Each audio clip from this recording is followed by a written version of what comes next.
Back part cut చేసుకున్నాము. కింద పాదం ఖర్చు పెట్టుకోవాలి. ఖర్చుకి అనమాట, కింద పట్టి వేసుకునేదానికి. కరెక్ట్గా షోల్డర్కి మధ్యలో, కింద టెక్స్కి మధ్యలో పట్టుకొని పొడవు చూసుకోవాలి. ఈ పొడవు కరెక్ట్గా షోల్డర్ కుట్టు దగ్గర గుర్తు పెట్టుకుంటే ఇంకొక హాఫ్ ఇంచ్ ఖర్చుకు పెట్టుకోవాలి పైన షోల్డర్ జాయిన్ చేసే కాడ. నెక్స్ట్ నడుము కొలత చూసుకోవాలి. నడుము లూజు ఖర్చుతో సహా పెట్టుకోవాలి. ఖర్చుతో సహా పెట్టుకుంటే ఒక హాఫ్ ఇంచ్ ఎగస్ట్రా పెట్టుకుంటే మధ్యలో టెక్స్లు వేసేదానికి వచ్చింది. మన వెనక మెడ దగ్గర వీపు అనమాట.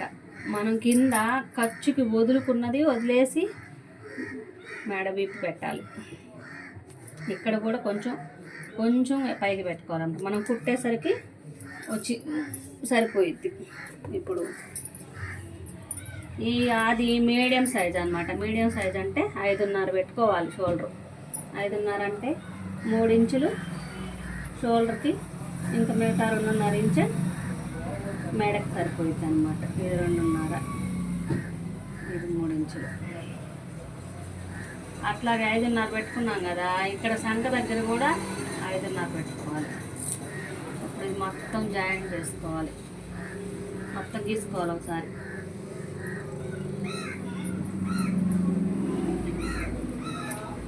మీకు డౌట్ ఉంటే సంఖ దగ్గర నుంచి నడుము కాడి కింద పొడవు, ఇది పొడవు కొలుచుకోండి.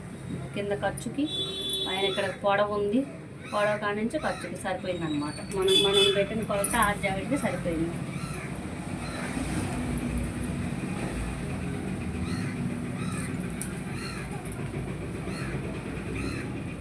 ఒకటిన్నర ఇంచు పెట్టుకొని ఈ మూలలో నుంచి సంఖ రౌండ్ తీసుకునేటప్పుడు మూలలో నుంచి 1.5 ఇంచు పెట్టుకొని గుర్తు పెట్టుకొని ఈ కోణంకి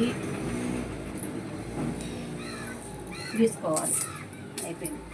బ్యాక్ పార్ట్ రౌండ్ చిన్నదిగా కావాలంటే దీన్ని ఇట్లాగే తీసుకోవాలి. కొంచెం ఎక్కువ కావాలంటే కొంచెం ఒక 1/4 ఇంచు ఎక్స్ట్రా పెట్టుకోవాలి కింద.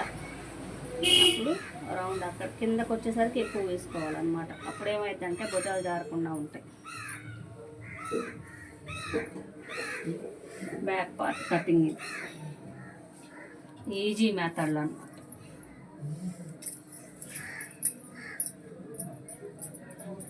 అదే లావుట్ వాళ్ళకి అనుకో, లావుట్ వాళ్ళు అయితే షోల్డర్ 6 పెట్టాలి. ఇంకా సన్నటోళ్ళు అయితే 5 పెట్టాలి. ఎవరు ఎన్ని ఇంచులు పెట్టుకున్నా మటుకు షోల్డర్ 3 ఇంచులే వదిలేసేయాలి.